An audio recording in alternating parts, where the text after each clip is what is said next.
a very slow, like the frog boiling in the water, a very slow form of genocide. And homosexuality and the creation of it and the support of it is in fact a form of birth control and systemic genocide, a very slow form, a very insidious and sublime form, but a form nonetheless. But of course, in this day and age, since politics is now forcing us to accept perversity and to accept abnormality as normal, we now don't see this as what I've been calling a congenital disease. Sister Jodeci, did I answer all your questions? Yes, he has. Okay. I have one more quick one, though. Maybe you can answer it really quickly. How long would you say it takes for the body to purify when you, because I recently stopped eating meat for a couple of months, and I've been trying to drink more water. So how would you say That's a good question. How long? Yeah, if you've been eating meat for the most of your life, it's going to take you an average of about 3 or 4 years.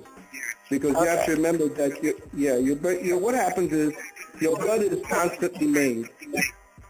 I'm sorry, I'm getting a feedback and the music is very loud. Go ahead. And the music is a little loud, so it's a little distracted. All right. What it is that the folds of your intestines, if you're a meat eater, you have to remember that protein is the most difficult thing that the body breaks down, especially fresh protein. And what happens is that it becomes constipative in the form of the fact that you don't actually get rid of all the waste. In fact, in order to protect itself from the toxins in meat, the body forms a kind of mucus inside of the convolutions of the folds of the colon, and then some of the meat and stuff gets stuck in that mucus. So you have mucus in your body from a year or two ago if you're a heavy flesh eater. And if you're not having a bowel movement for every meal that you eat, that means that you're pretty much impacted. And it takes, if you want to do it the natural way, it takes about a year or two before your body can actually be purged of all its toxins. And that's if you're putting in the kind of nutrition that we recommend through Juice Plus that will then begin to feed the bowels, which is where your health is actually emanating from, so that your bloodstream, which renews itself every 4 months, you have a whole new red blood cell count every 4 months. Every 4 months, it's actually your blood is made of whatever it is you're putting into your system for those previous 4 months. So it takes a series of evolutionary cycles in your body, and I don't mean evolution from ape to man type of evolution. I'm talking about the evolutionary process of your thinking, so that you are slowly but surely giving the body what it needs in order to know and to distinguish what it doesn't need. Because when your body is inebriated with filth, it doesn't have a distinction between what it needs and what it doesn't need. It begins to pull from everything, and that's when you begin to see the symptoms of disease. So until you reinstitute and reinvigorate the intelligence programming in your cells so that the cells can recognize what it's supposed to be and what it's not supposed to be, that takes time, because it took time to get you into this stage. It's just like it's taking time to develop that fibroid tumor that you have in your womb right now. When I did my 21-day fast, I was reading books from various authors who fasted a lot of individuals, and I found out that there will be an evacuation on 21 days, and I had this evacuation, and I've done everything. I've done colonics and everything, and I have to tell you that I was just, and I'm very, very, I monitor my colon. I don't feel like I'm impacted a lot because I do what you say. Do I have bowel movements numerously, and but I had this evacuation after the 21 days, and it was just incredible because we think we're getting stuff out of our body, but there's so much stuff in our body that's been there for so many years that it is just incredible. And I like your response. So let me ask you, you think even if I was to do a 40-day fast or fast until they say you should fast until your tongue clears and your urine clears as well. Would that, which I don't know how long that would be, and I don't know if there's any credence to that, but would that be an effective method? Do you subscribe to long fasting like that? Well, yeah, I used to do that. I fasted for 52 days at one point, and I fasted that for 46 days another. And yeah, what happens is it depends, because your body in the beginning stages, which is why I recommend to pregnant women that they fast at the point that they find that they actually become pregnant, or even before that they start purification. But a lot of women get afraid because they begin to lose weight when they get pregnant, quiet as it's kept. So the doctors say, well, you better eat. You can't be losing weight. Yes, you have to lose weight. The body's intelligence is clearing out the non-essential material to make way for this pure new entity that's being harbored in your body. So yes, you can. There's ways that you can do it. You can test yourself, and I don't suggest that people start long fasts. I suggest that you start at 1, 2 days, and 3 days, and so forth, and then work their way up to the tolerance, so that the body itself now feeds on what it needs for energy. But you have to get past that point, because as soon as you stop eating, the body goes into the elimination cycle. And when it begins to eliminate, it's passing its waste through your brain as well. So there's tiredness, there's sleepiness necessary. So I suggest people fast during the summer and spring months, not in the winter. Because in the wintertime, your blood vessels shrink in order to conserve and preserve the heat. Whereas in the summertime, they expand, which means that more blood flow, and easier expiration and elimination of waste. Whereas in the wintertime, not good. In the wintertime, because it's an unnatural environment, you have to do sometimes unnatural things to stay warm. So that's when people eat things that keep to the ribs, that they talk about stick to the ribs. It's essentially stuff that takes a longer period of time to digest, which means the more digestion that's going on, the more heat being generated. And of course, it's an artificial process, because the more you do that, and the more you force your body to do that, the more you become exhausted faster.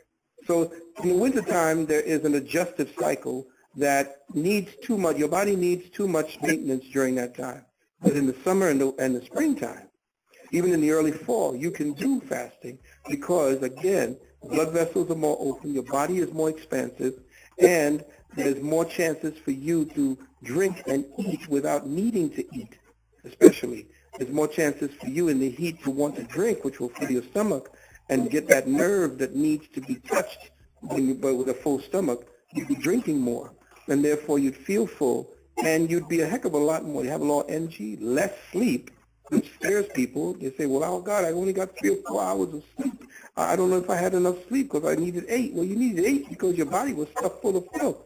And your body needs that much time to shut down the liver, so that the liver can actually retain the blood that the body needs to clean before it's returned to the heart.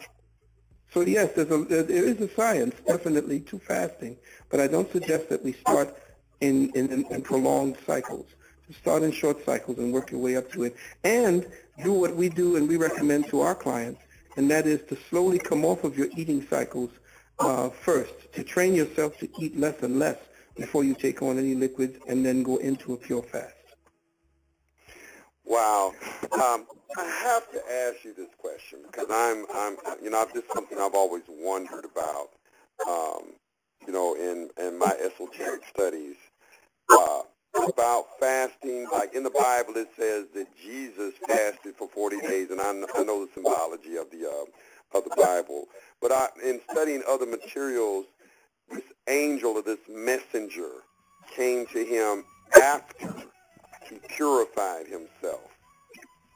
Is there some significance to that? Because I've studied some other material, and there seems to be some significance to retaining semen as well, not ejaculating all of our semen, retaining that, and also fasting to a point where there's some type of spiritual experience where you receive some type of message. I know I might be digressing a little bit here, but I've just been wondering about that, and I just wanted your take, if there's any significance to that, and what your take on that is.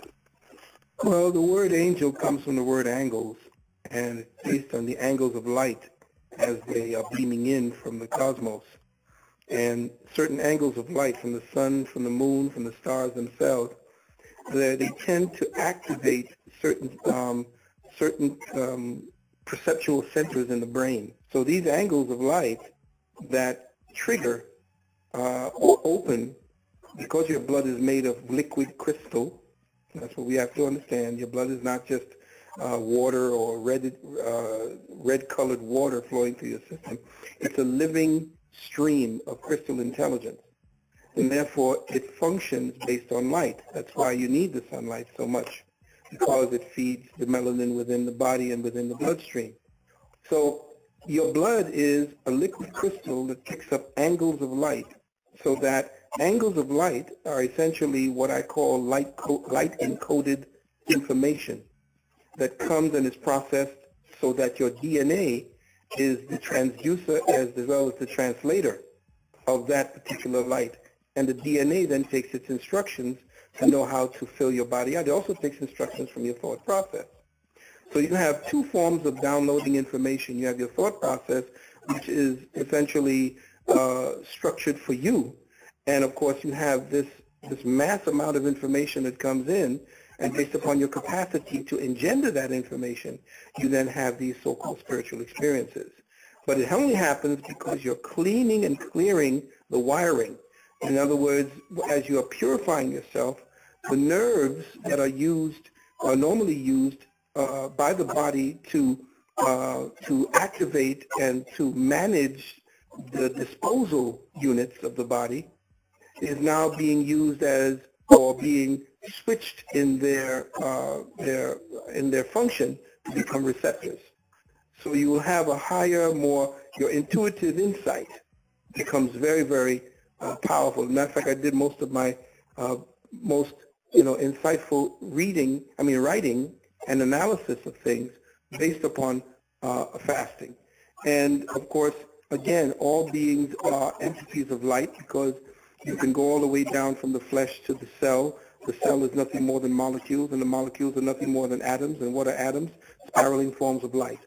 And that's what you are. You are a light body that essentially has engendered the four elements, the fire, air, water, and earth, which we call the WORD, made flesh. So these four elements, which are the four senses, they're not five, they're only four. Most people say there are five, but there are only four foundational senses. Every other thing is sensations that dovetail from these four foundational senses, which are the fire, air, water, and earth. And they are connected to your four senses, the fire being sight, the air being hearing, the earth being your smell, and the taste being your, and the water being your taste. So you have on your head, which is the upper room, all four of the levels that you have, all four of the ways of connecting with the Creator through that telephone communication system, which is called your first eye, not the third eye, the first eye, so that you can now connect through all five of those entities directly to the Creator.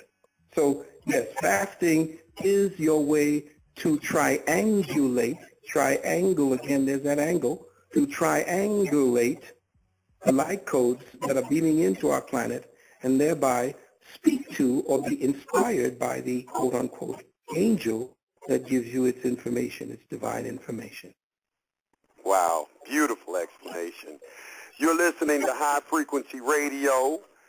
We have today with us special guest, Dr. Phil Valentine. Woo, boy, the board has just lit up. Let me take another call real quick.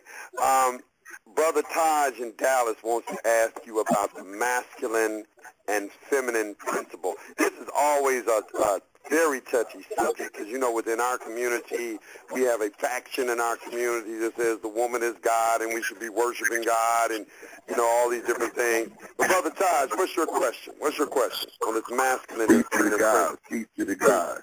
Peace to the gods. What's going on, bro? Much respect to both of you brothers. You just blew my mind real quick, because the first thing I want to say is about water. Dick Gregory speaks a lot about water and how it purifies the body, and keeps your body right. It keeps it oiled. So I think water is a major thing.